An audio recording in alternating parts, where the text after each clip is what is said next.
Hello, and thank you for viewing this very informing and inspirational video. Please feel free to visit our profile at the end of the video. This is Dr. Anthony Hodge, presiding politics and current events. Dr. Anthony Hodge, what is the lobby? The lobby? Well, it's not just the name of our yacht, but it's the name of our public access television program, which we showed in Columbus, Washington, D.C., and Cleveland, Ohio. Our program called The Lobby is not sponsored by Earth Temple, our church, but it's sponsored by our business, which funds 50% of our church. And that is Dr. A.T. Hodge Legal Services and COPS, Complete Ohio Process Servers. Do you know President Barack Obama? I've known Barack Obama since 1997. My cousin is Reverend Jeremiah E. Wright's lawyer, but I knew Reverend Jeremiah Wright in 1984 when I lived on Green Street, next street over from Halsted in Chicago, 2 blocks from Trinity United Church of Christ. And I used to circulate petitions for Reverend Jeremiah E. Wright. And he was excited about my founding of the Earth Temple Environmental Ministry and our programs, particularly our Christmas program, Project Ho Ho Ho. We help kids with limousine rides, toys, clothes, food, and anything that we can get or earn from the rich to give to those in need. And with the meeting with Barack Obama, who's now president, the first hour we talked about Project Ho Ho Ho in a 3-hour meeting, and what we would do and what not to do. And Barack said, Hodge, you can use that desk over there. In his office were 2 desks and any one of those phones. Reverend Jeremiah Wright, not only did I know him in 1984, but I worked for Sidley Austin in downtown Chicago, the law firm where our president and first lady met. I worked there in 1984. I didn't meet Barack until 1997 when I was attempting to move back to Chicago, but it was a little bit far for our budget, so we stayed in the borders of our Buckeye state. Also in current events, violence. What do you think about it, and do you have a solution to it? Education and enlightenment. Evil and ignorance go hand in hand. Which one's the denominator and which one's the numerator? Okay? We'd like to eliminate both, but first we have to eliminate ignorance with education and enlightenment. Education about everything, from astronomy to agronomy. Everything we must learn. Now, I'm at a disadvantage. Getting a little older and mature. I'm from the BC era. No, not before Christ, before computers. And so I'm in a handicap there. And we've got professionals, by God, that are helping us take up the slack in that deficiency.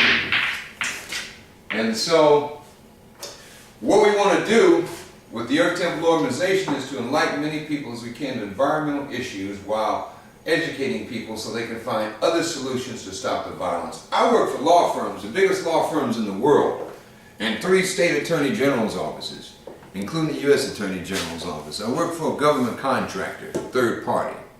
Okay, no, I'm not one of those Blackwater soldiers over there. But this is what we do. This is what we do. And so what I would like to do is to see people stop killing each other over anything.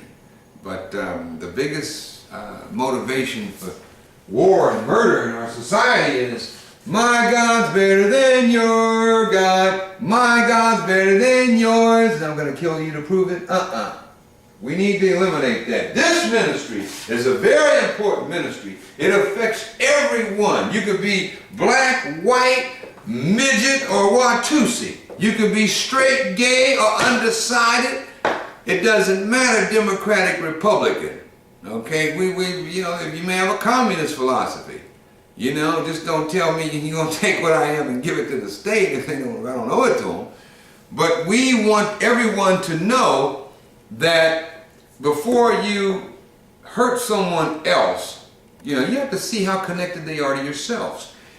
I've worked a lot of cases. One of them that always sticks in my mind is in Chicago. Someone murdered someone, and they didn't find out that they were first cousins until the funeral. He saw other people there. Wait a minute. Well, ain't you Aunt Sally? Ain't you Aunt Mary? Cousin John, what you doing here? They did not know that the person they killed was their blood cousin. I'm sure it would have made a difference. How many times has this happened? You know, you got to see not only humans as relative to yourself, but the relativity with other living things on this planet. We're not just environmental, we're wildlife. That's what we do. Next question, drugs, what do you think? And is there a solution for that? Well, drugs are needed when you have surgery in an operating room in a hospital. If you have severe arthritis, yes, let the old man and women, let them smoke a little pot. Yes, you know. it's the misuse that's the problem. Exactly, the misuse, and anything can be abused. There's people that have died from drinking too much drinking water. But I don't know of any cases where people have OD'd off marijuana. And crimes have been committed by people high on marijuana, but there usually was always other factors. They were trying to come down with the LSD they took, or all that crack they smoked. Okay? So when we can teach people to love one another, and by that you got to teach them to see each other as likenesses. Just because somebody's black from Africa and somebody's from white from Scandinavia, hey, they got to see that each other, they're brothers. We all come from the same life source. This is what we want to enlighten people to, not frighten people away from. And what about sex and society? Well, society has a norm, which is what most people are doing with the majority view. I believe in what the New Testament says about sex, particularly in the, is it Judges? Oh my God, Deuteronomy? Leviticus, one of the first 5 books of the Pentateuch, 5 books of Moses. In Leviticus it says, I think 18, from the beginning right up through the 25th verse, it talks about not sleep with animals, don't sleep with your mama, don't sleep with the dogs, you know, and these kind of things that you don't do, you know. And so that's where I kind of draw the line. But everybody, you know, is different. People are allowed to do, if people want to have 2 men want to be together in their privacy in their home, or 2 women, that's fine. Just, you know, don't be out here trying to turn everybody else out, you know, or create that as a false norm. Because if it ain't true, it ain't you. And there's so many people, I've got gay friends that have gone through that, you know, and there's a high suicide rate and a high domestic violence rate. So if it ain't true, it ain't you. But if it's true, it's fine.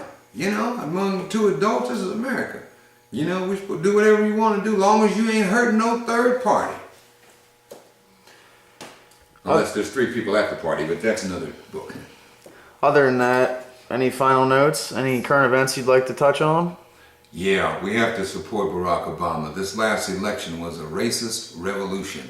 There's more evil advertisement and cutthroat politics came out in this last election than you ever seen. It was as if a sleeping, negative America found any kind of excuse to come to the polls. Where's the jobs? When the gas prices go up to $5 a gallon again, you won't be able to get around and find what few jobs is left. No one said that. Rahm Emanuel then left the White House and went on his own thing. He was smart enough to where he would have come up with that. I watch news all the time. No one said anything about the advantage of the Obama administration over the gas prices. Everyone got together and collectively attacked my God brother. And it upsets me. John Boehner, he came from Cincinnati. Where's the last race riot in America? Hello? Cincinnati. You still have a Confederate flag on I-71. It's at mile 38.